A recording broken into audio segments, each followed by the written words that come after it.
Nah, kita dapat kerjaan untuk gerbek orang. Nah, itu salah saya. Gerbek rumah ya? Gerbek orang? Gerbek tempatnya orang, usahanya orang. Jadi merek ini kan ada pidananya. Oke. Jadi pada saat gerbek itu, ternyata yang gerbek itu klien saya sendiri. Bayangin kan, pada saat itu klien yang lapor, saya gerbek klien sendiri. Jadi ini akhirnya jadi pembelajaran yang nggak bisa saya lupa. Tapi waktu ngegerbek emang nggak tahu namanya, Pak? Saya mengingat ya, orang-orang itu menggantungkan hidupnya di kedua tangan kita. Tapi kita bukannya mau sembarangan PHK orang, enggak. Tapi karena memang kita sendiri sudah mau berdarah. Iya, gitu. pada saat COVID itu parah itu.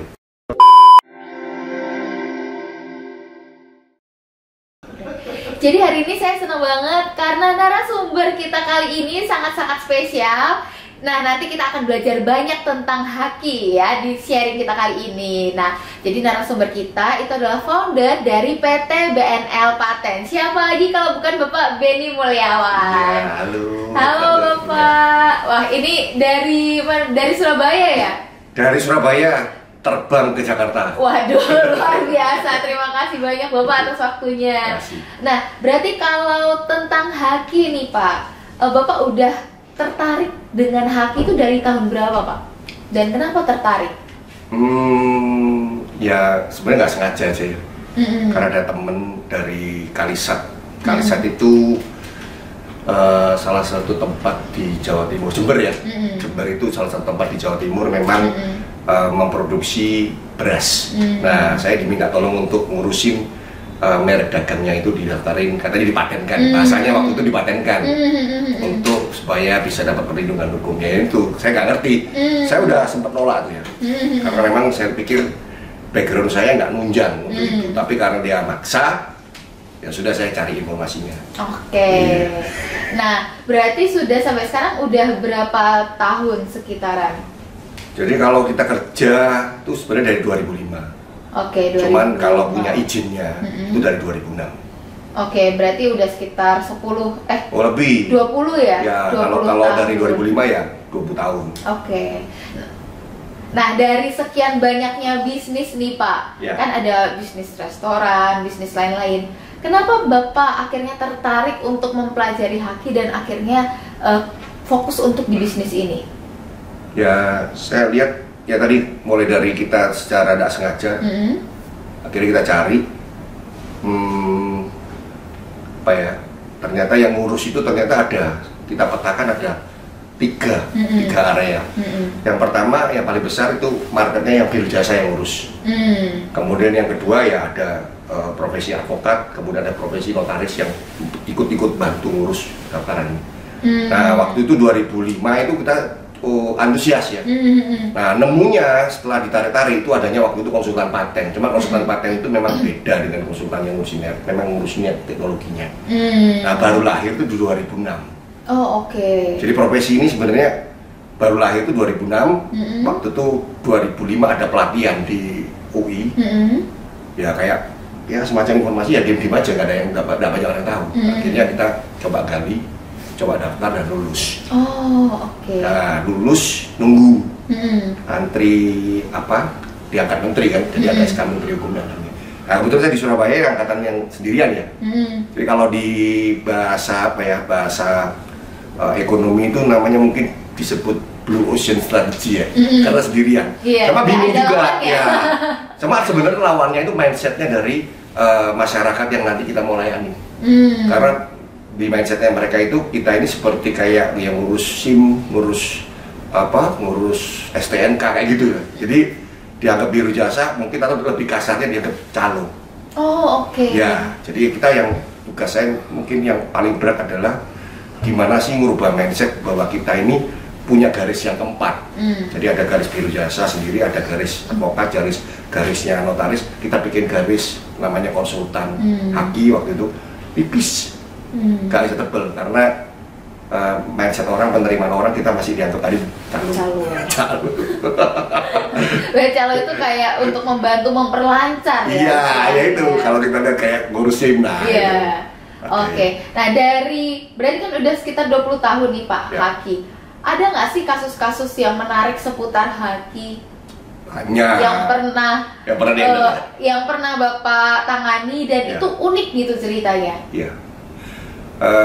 Sebenarnya kita pernah juga menangani orang yang merasa dia itu kena kerjain lah, kerjain di dunia merek itu.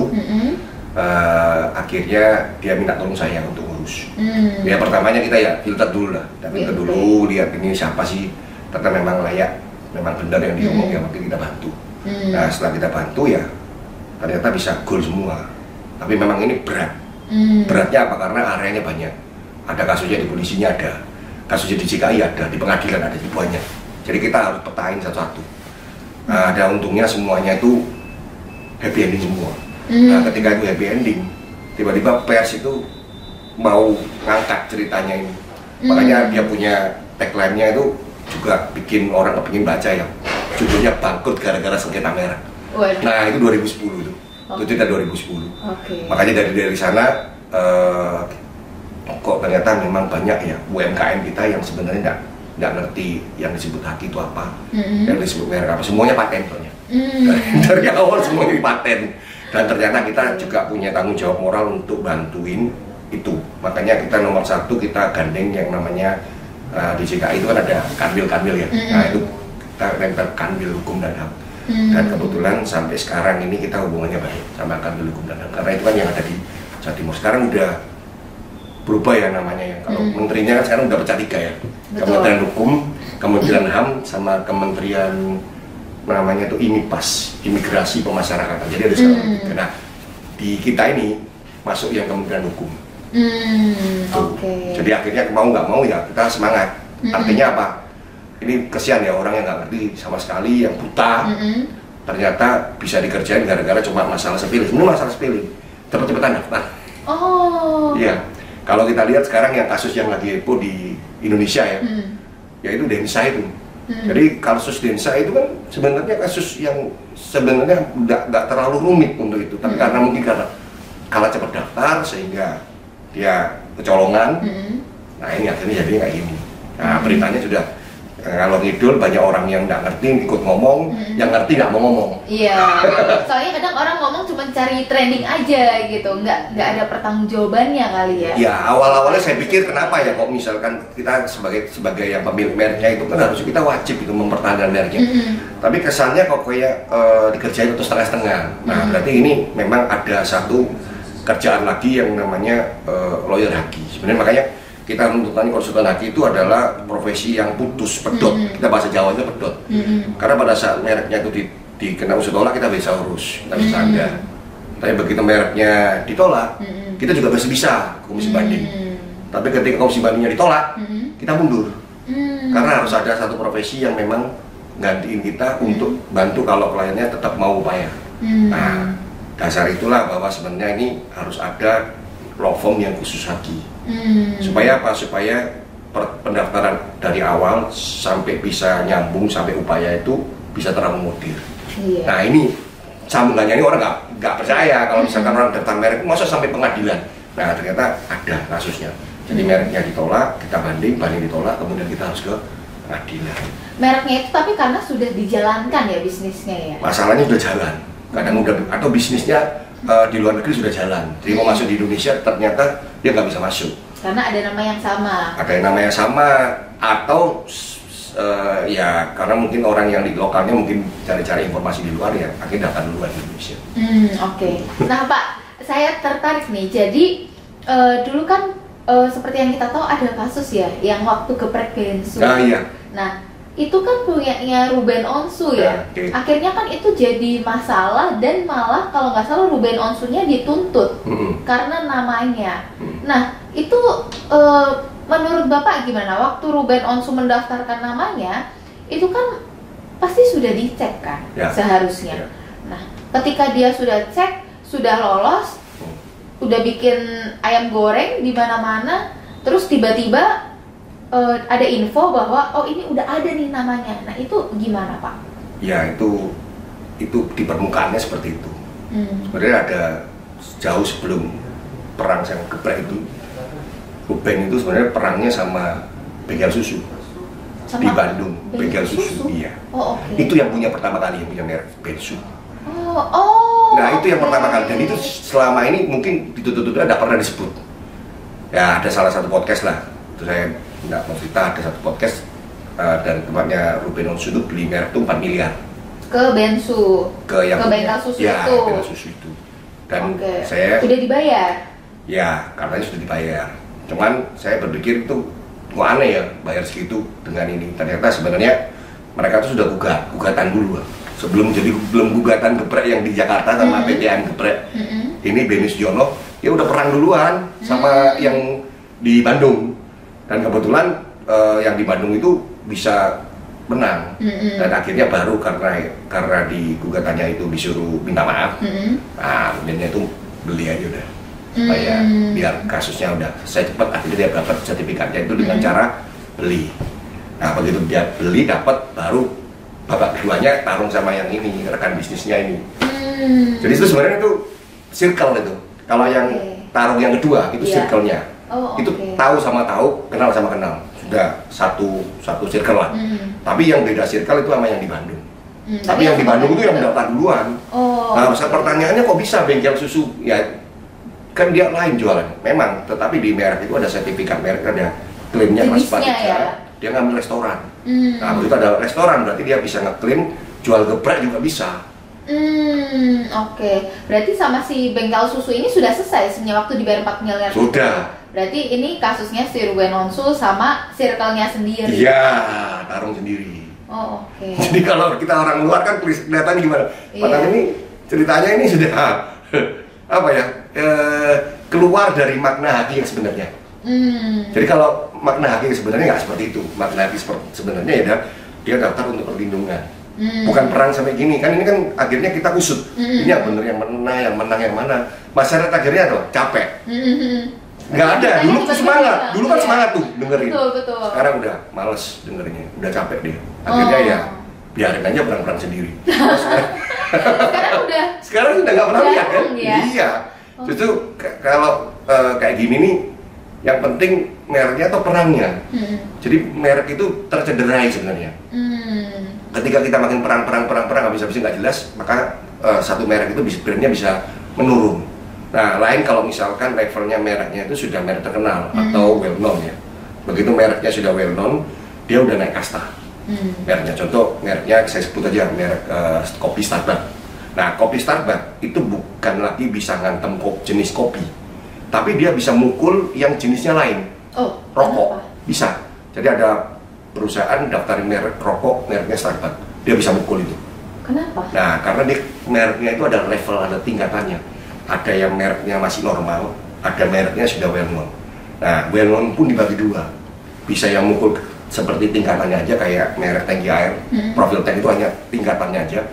Bisa lintas kelas kayak Starbucks tadi. Karena brandnya sendiri udah terkenal sekali. Ya, itu idaman dari pemilik merek itu seperti itu.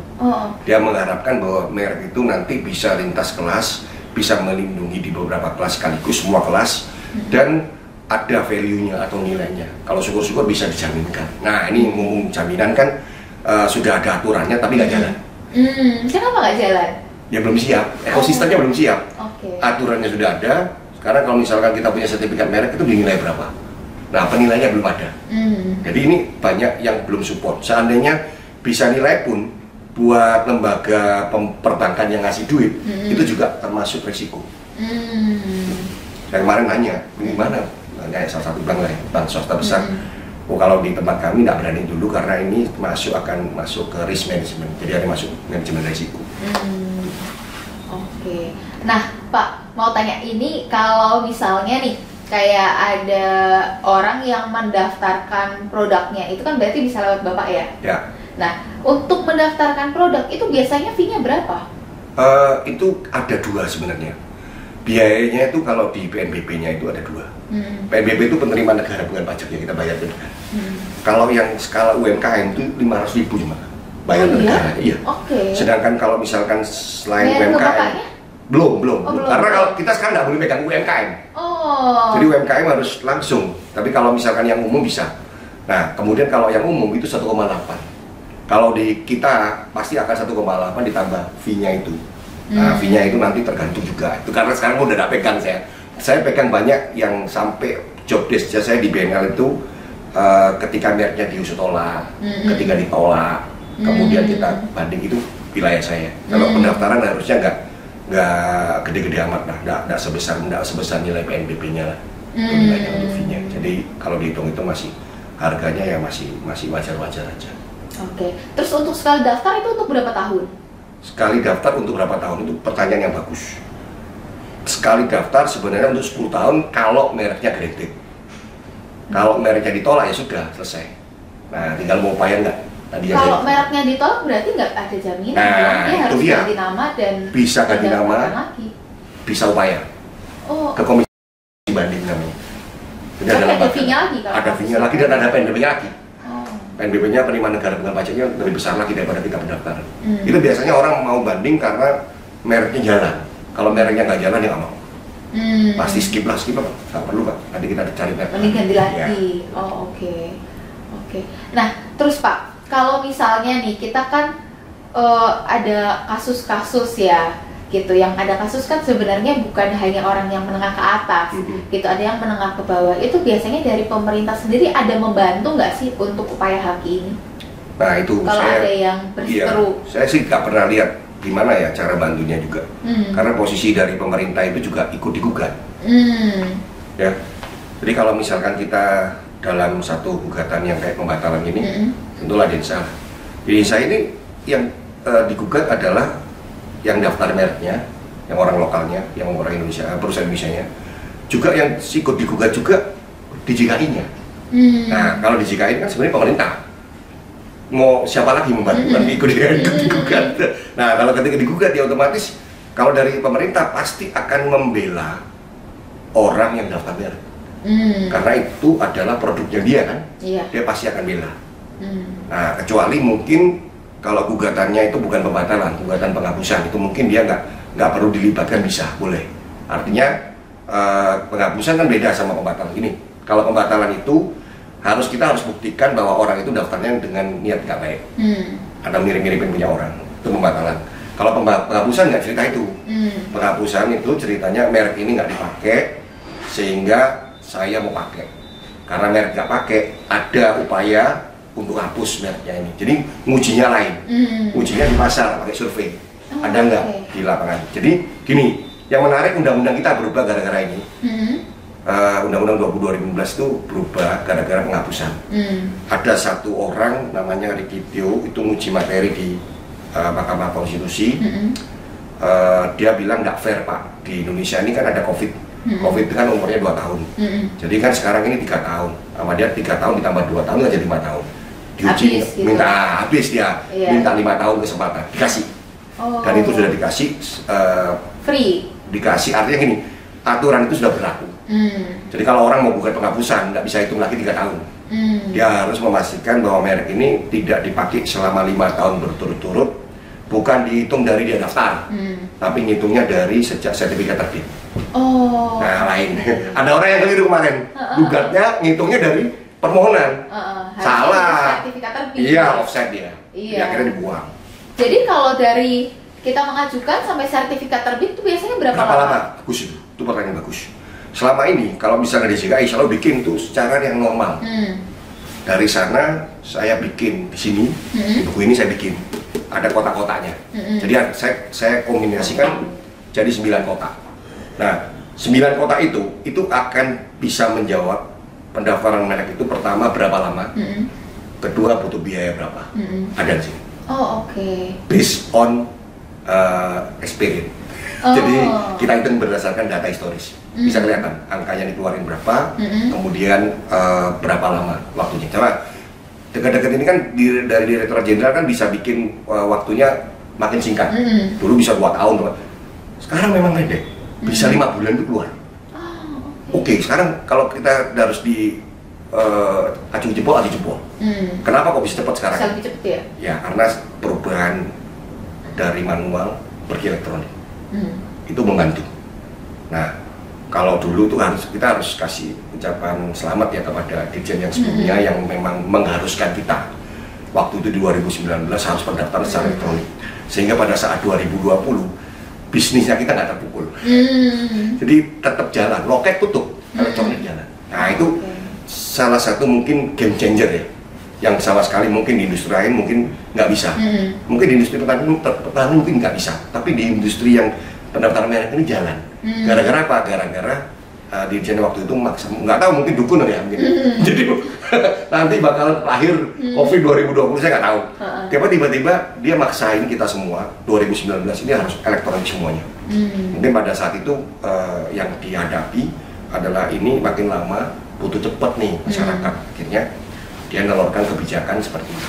Padahal harusnya masih boleh daftar secara manual, masih boleh, tapi itu ditutup. Buat kita konsultan dipaksa untuk elektronik. Oke.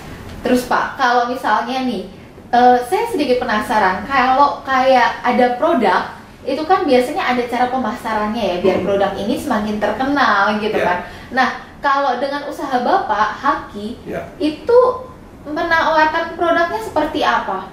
Atau memang fokusnya kerjasama sama perusahaan-perusahaan besar gitu, supaya kalau mereka misalnya ada problem, kita bisa bantu. Berarti kan tuh harus menunggu ada problem untuk kita bantu kan, gitu. Atau ke UMKM yang mau, tapi UMKM kan tadi udah bisa langsung kan. Nah, jadi cara pemasaran untuk bisnis Haki ini gimana Pak?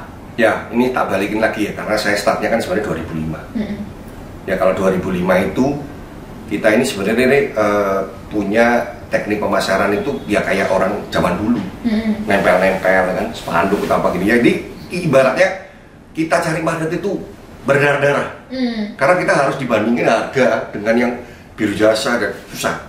Akhirnya saya mikir gimana nih caranya untuk lepas dari sana. Ternyata beruntung ada namanya jasa konsultan, maksudnya baru profesi ini. Kami ikut ujian. Nah, coba masalahnya kita ini memberikan sinyal ke market bahwa saya ini gimana, saya ini susah.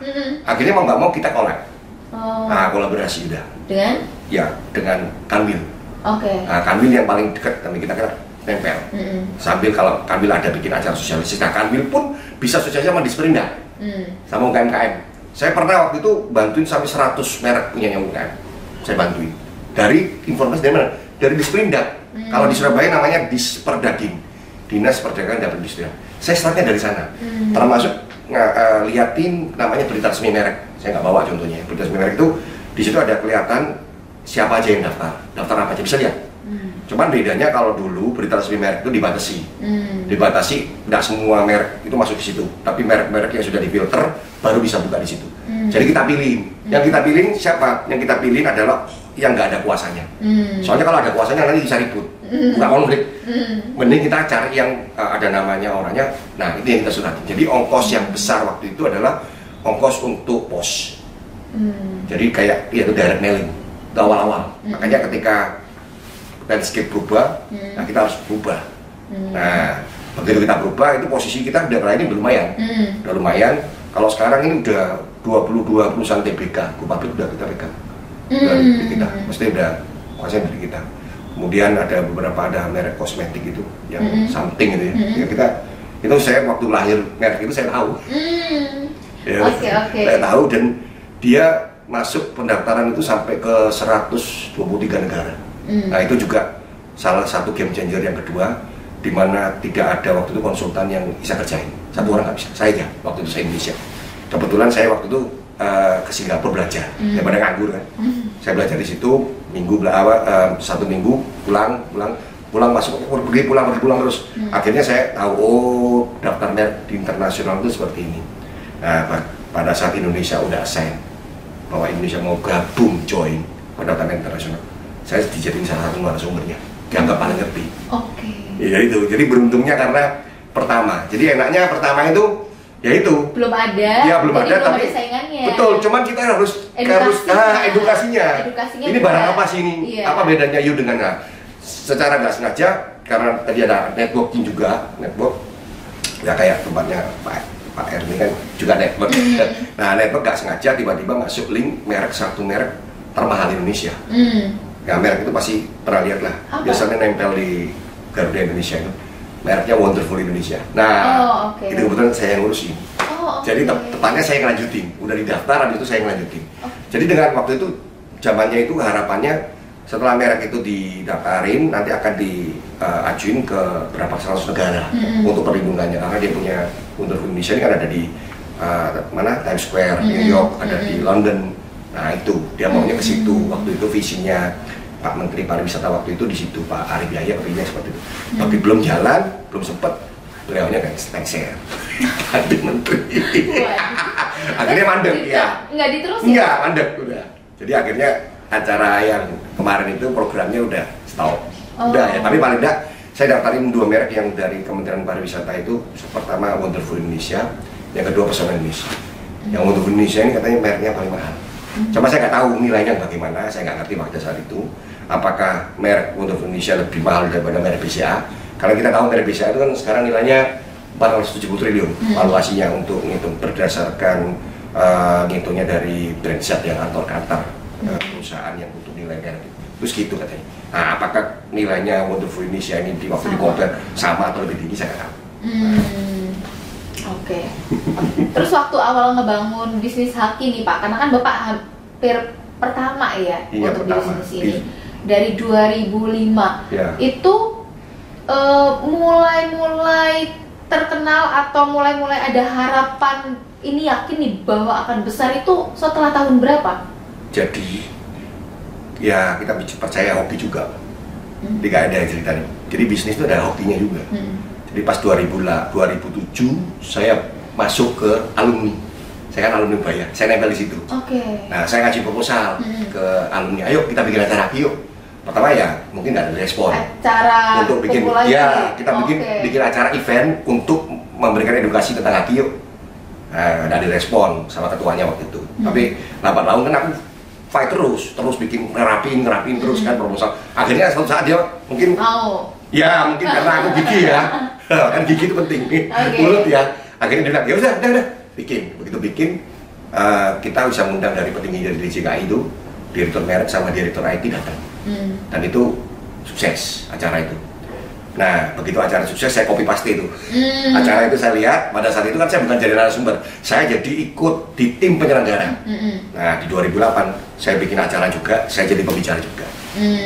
Jadi yang mau daftar langsung ke Bapak. Nah, maksudnya saya ini cuma maksudnya gini, biar masyarakat itu tahu kalau saya ini nggak ilegal. Jadi kan ada pejabatnya di situ.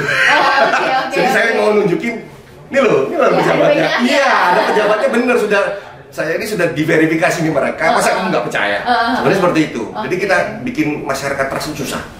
Nah, di 2008 itu dan sorenya saya lihat istri saya kok hilang, nggak tahu di rumah sakit, lahirin. Nah, anakku itu yang pertama pas acara itu 2008 bulan Maret.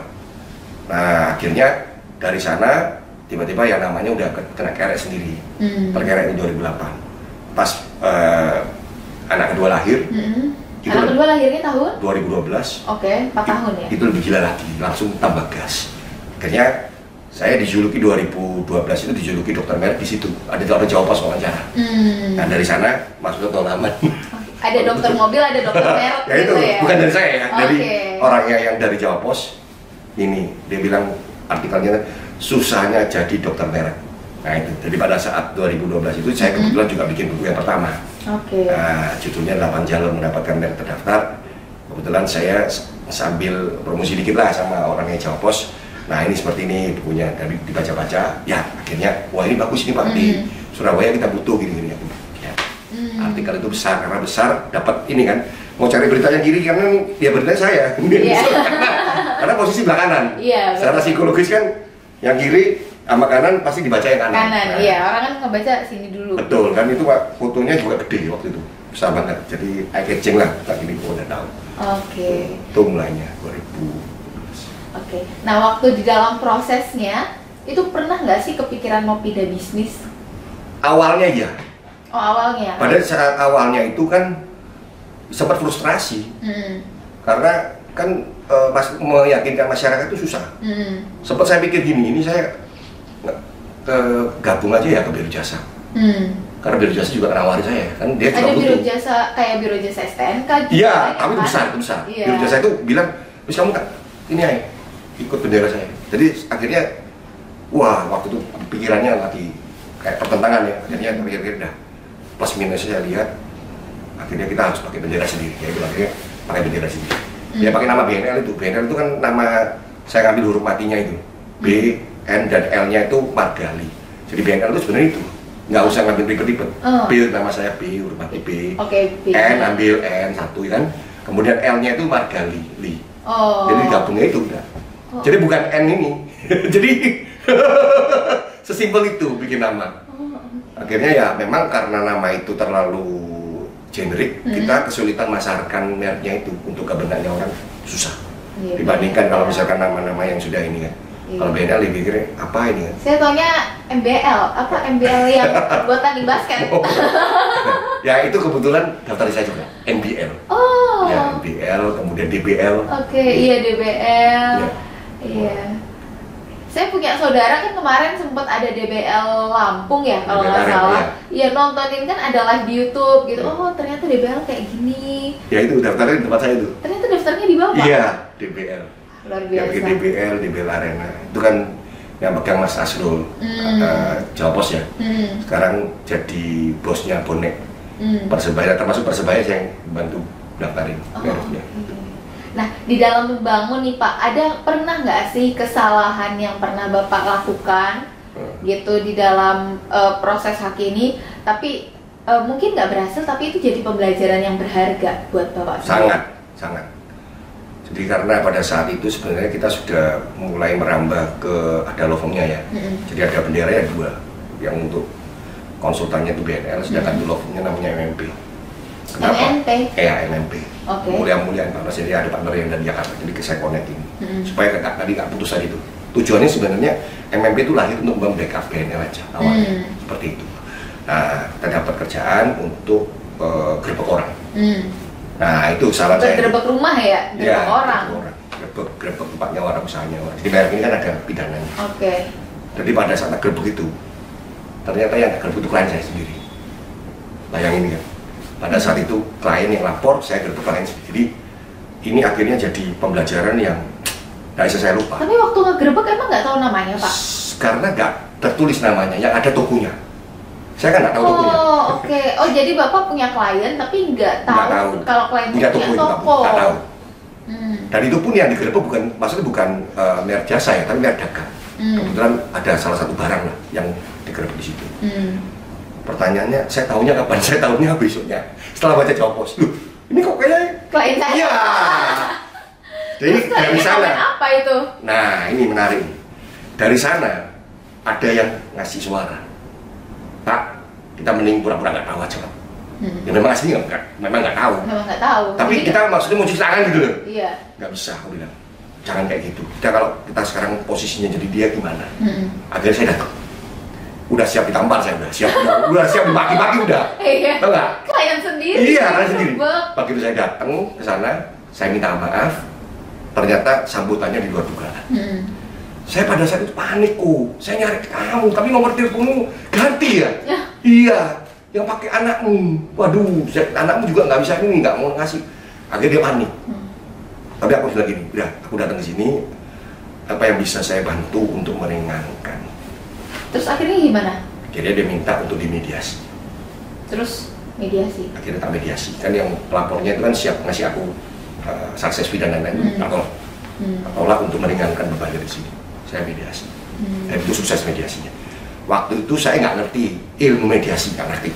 Ternyata mediasi itu ada ilmunya. Nah dari situ itu yang step awalnya saya memediasi dan sukses. Begitu mediasi sukses, ternyata saya nggak tahu, ternyata bertahun-tahun kemudian setelah itu baru saya ngambil sertifikasi mediasi. Jadi saya pegang dua sertifikasi. Jadi udah melakukan baru ambil sertifikasi. Ya, sertifikasinya dua sekarang. Ya sertifikasi konsultan sama sertifikat mediator. Mediator ya saya waktu milih mediator kan banyak ya. Saya milih mediator yang haki aja, yang lainnya nggak mau. Kayak ngurusin cerai nggak mau, untuk terujuk kita. Tapi cerai mungkin banyak ya? Iya banyak. Pernah dapat saya di konteks dulu nggak mau. Iya. Saya udah nolak waktu itu. Jadi waktu itu memang kita mediator nggak boleh nolak. Cuma kita harus punya trik tuh waktu itu. Gimana cara nolak? Cara nolaknya ya kita nunjukin bahwa saya dapat mediator haki terbaik Pak di Bali kemarin. Tak tunjukin sertifikat. Akhirnya kasih orang lain aja. Akhirnya dikasih dioper ke mediator yang lain. Iya. Karena di TV aja kemarin di kota mana ya? hampir berapa ribu perceraian Iya. dalam 1 bulan. Ya, ya itu mungkin saya kenapa ya nolak ya. Pertama mungkin nggak inline dengan kerjaan yang konsultannya. Jadi kalau kerjaan konsultan itu ke amal yang mediator hak ini kan pasti kita tahu belakangnya ini ada apa. Pasti mulai dari pendaftaran. Nah kalau kita mau langsung jadi mediator hak tidak ngerti awalnya dari mana, betul. itu fatal. Karena mediator itu langsung main di tengah. Iya. Nah kita harus tahu asal usulnya dari mana. Karena kan Nah, dia nggak gabung dari awal betul, sebenarnya. nggak ngikut dari awal. Makanya begitu kita jadi mediator, kan ada yang kartu disembunyiin. Ya saya tahu, ayo tak mintain semua. Ayo kalau mau jujur-jujuran mau beresin bukan sini, kasih berkas-berkas semua. Akhirnya ya, saya beresin berapa ya, mungkin 10 mediasi hati. Nggak semuanya sukses enggak. Kadang-kadang dipanggil ada, nggak datang ada. Kamu datang. Terus kalau nggak sukses? Nggak apa-apa. Nah, artinya ya kita nyatakan ya memang gagal. Ya berarti ada upaya lain lagi ke pengadilan. Perang itu saudara. Pengadilan. Kesian tuh. Kalau bisa sih sebenarnya kasus yang saudara-saudara itu dimediasi. Karena kalau saudara-saudara itu sampai pengadilan itu, malunya kayak apa ya? Tapi banyak sih Pak, kayak apa ya, kasus saus atau apa ya? Iya, yang bener. saudara-saudara itu. Iya, bribis. Iya. Itu kalau di Surabaya ada merek Aku Cuy. Itu anak sama bapak berantem. Nah kita, padahal aku sudah kenal, sebenarnya kenal dua-duanya.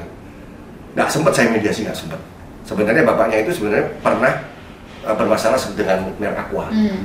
Karena dulu namanya Aqua Cuy. Akhirnya dia rubah jadi Aku Cuy, nggak bermasalah lagi sama Aqua. Tapi di dalam internalnya berantem. Masuk jawab pos. Jadi anak bapak. Bayangin gara-gara merek. Nah, mungkin nih Pak, karena kan saat ini banyak yang berantem ya, permasalahan harta gitu. Karena kan harta itu sangat-sangat, ya mungkin orang yang hidup di dunia ini pasti mengejarnya ada hartanya gitu kan. Nah, apa sih mungkin saran dari Bapak supaya tidak berantem antar keluarga? Karena gini Pak, saya punya kenalan, dia punya rumah cukup gede gitu. Nah, rumah ini rumahnya simbahnya dia, udah punya anak. Nah, mama papanya ini punya anak lagi. Jadi anaknya ini udah puluhan, 20 lebih gitu. Jadi rumah ini kayak rumah sengketa gitu. Akhirnya nggak bisa dijual, nggak bisa diapain, pada ribut gitu. Nah, mungkin apa sih saran Bapak untuk kasus-kasus yang sama seperti itu?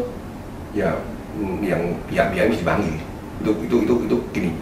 Kalau misalkan saya sebagai mediator tuh ya, kunci suksesnya kita dianggap sukses pertama kali itu Bisa kalau semua. Panggil dan datang. Misalkan nih, Pak Erwin, Pak ini jam 5 ya? Ya oke, tetap. Berarti kita dihargai. Pak Erwin ya? Ya kan? Sama, kita panggil dua langsung. Dua-duanya datang. Itu boleh dibilang kerjaan mediator tuh 50% beres. Karena udah bisa duduk bareng. Betul. Pertama bisa duduk bareng berarti mereka berdua ini yang bersengketa ini melihat kita ini pihak netral. Pihak netral. Kalau berat sebelah mereka mau. Oh itu kan orangnya situ, nah itu sudah antipati dulu. Yang penting itu pihaknya bisa ngomong, komunikasi. Datang dulu, baru ngomong.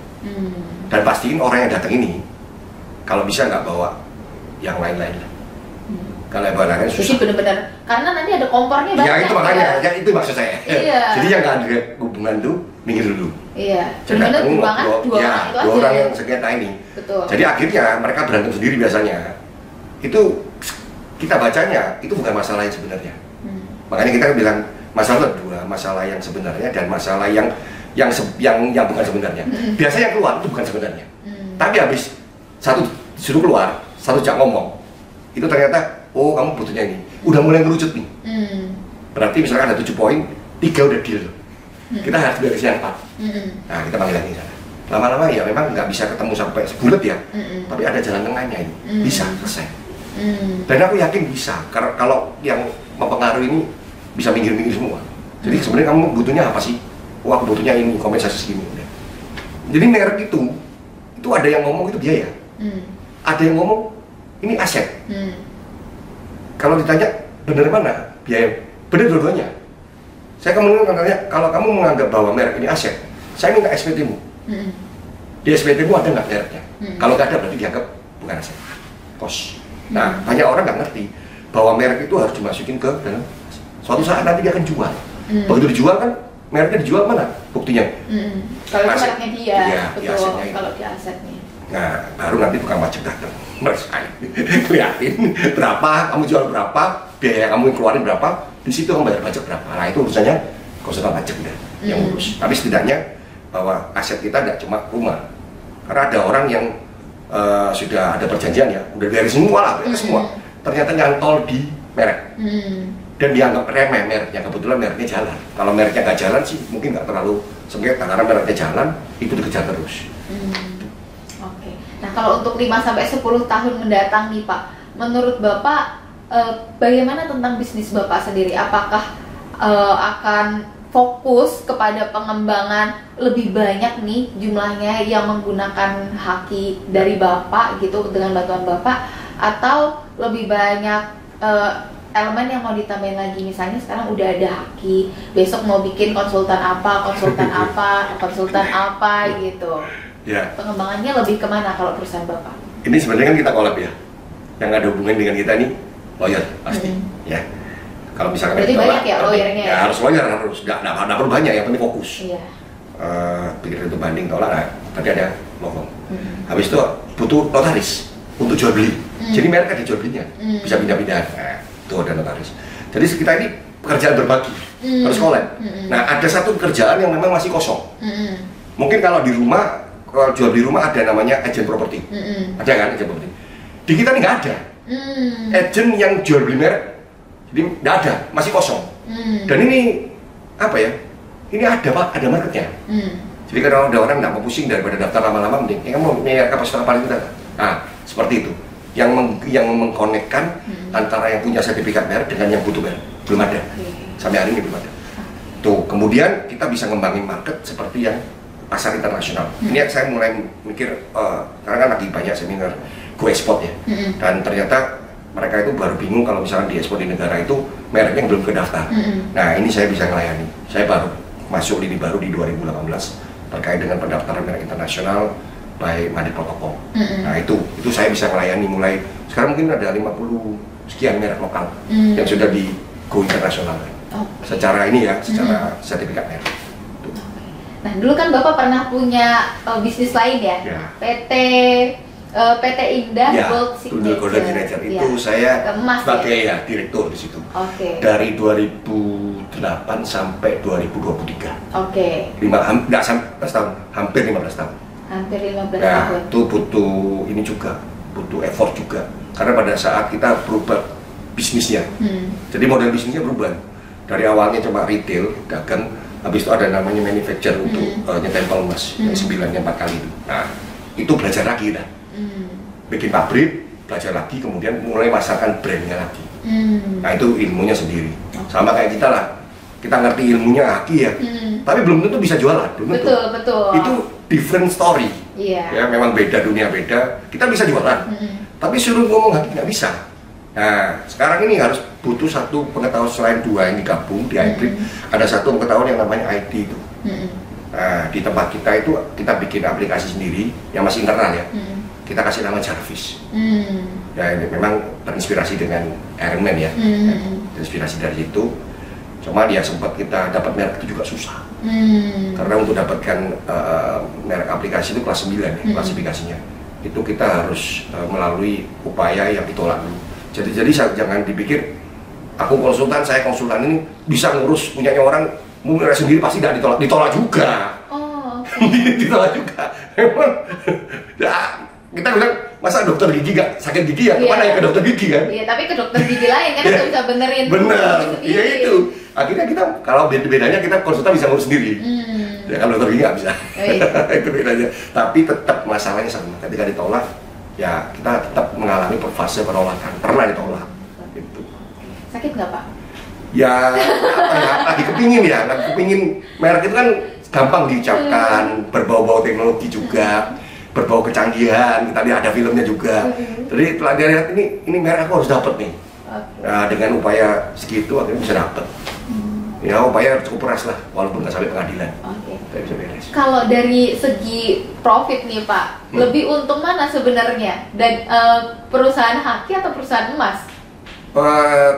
Makanya ini kalau dilihat ini ya sebenarnya bisa banyak perusahaan emas lah. Perusahaan emas kan dia mainnya ini ya, mainnya ke quantity. Kalau di merek ini sebenarnya bisa lebih banyak daripada emas bisa sebenarnya. Kenapa? Kalau kita lihat ya, pendaftaran merek di Indonesia itu masih sedikit, 140.000. Kita bandingkan apple to apple dengan Cina. Kita kalau misalkan penduduk kita sama penduduk Cina itu sekitar 4 kali lipat ya. Jadi kalau kita hitung-hitungan secara matematika, kalau di Indonesia 140.000, anggap 150.000 lah. Di Cina itu berarti harusnya berapa? 600.000 kan? 140.000 kali 4. Ternyata di Cina itu 8 juta. Berarti apa yang salah? Mindset kita.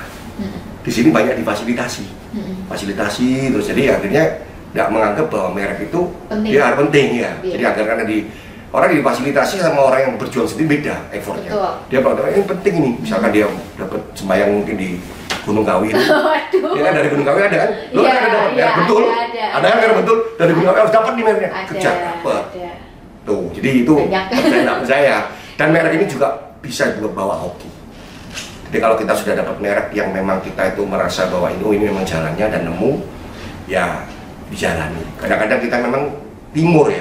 Kalau timur itu adatnya itu kalau bisa kerja dulu, baru ngurusan yang legalitasnya. Itu timur. Sedangkan kalau barat, itu pasti diurus legalitas dulu, baru mereka kerja. Iya, betul. Nah itu akhirnya dari dua dunia itu, jadi kita harus ngambil jalan tengah. Saya bilang, waktu itu ya, sorry ya, ini kan dulu saya waktu itu masih kuliah kan pakai kartu simpati sama kartu halu itu ada reasoningnya. Kenapa kita pakai kartu halu? Kalau ya itu saya hitung nilainya 150.000.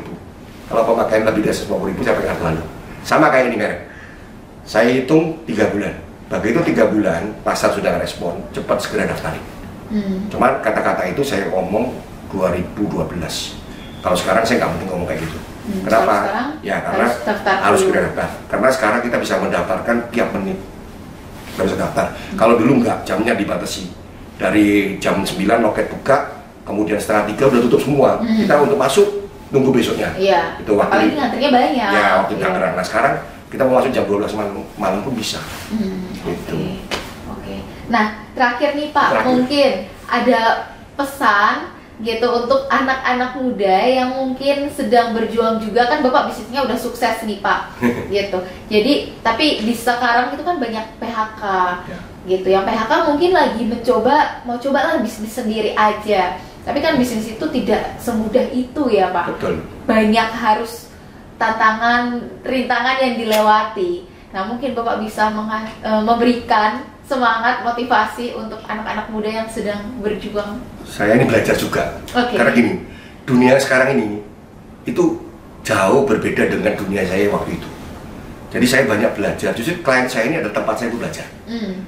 Dan saya juga baru tahu, kasusnya beda-beda. Iya, saya juga baru tahu ketika sekarang dunianya online semua, ternyata Shopee dan lain itu mengharuskan untuk punya merek. Kita juga sudah belajar, oh ternyata merek itu butuhnya di sini. Awalnya kita nggak ngerti kepada saat online itu titik mana aja yang dibutuhkan merek. Saya justru belajar dari klien saya. Jadi saya bukan mau mengasih apa ya, wejangan atau enggak. Tapi saya dari sini saya juga bersyukur dapat klien-klien yang masih muda-muda. Ya kayak dia juga belajar kripto ya, belajar tapi coba nggak ngerti ya, coba oh ternyata harus didaftarkan mereknya, oh gini, oh ternyata Shopee itu juga ada toko online juga harus didaftar. Kalau enggak bisa di ban. Saya barusan komunikasi sama salah satu klien, dia barusan PHK orang gara-gara dia punya toko Shopee-nya itu kena masalah. Nah karena merek juga. Kenapa nggak bikin toko Shopee baru? Ribet ya, naikinnya lagi berat ya. Betul. Jadi tidak segampang itu kita kalau mau naikin, karena susah kalau mau naikin traffic. Harus ada beli-belinya lagi. Ya, kalau mau naikin traffic itu juga satu effort sendiri. Dan itu sebenarnya akhirnya cara cepatnya ya memang pakai haki itu. Katanya haki itu penting kok. Ini saya juga baru belajar, oh penting ya, pentingnya di mana ya. Karena itu buat saya belajar lagi. Nah, yang perlu mungkin ya, yang nggak bisa berubah mungkin. Pertama harus ulet itu. Karena kalau waktu itu udah 2007 saya nggak ngasih proposal ya, mungkin nggak ada kejutan hari ini. Dan itu waktu itu kan memang kita kita tolak terus. Ada keterbatasan dana, jadi mau nggak mau kita pakai ibaratnya sponsor dari alumni.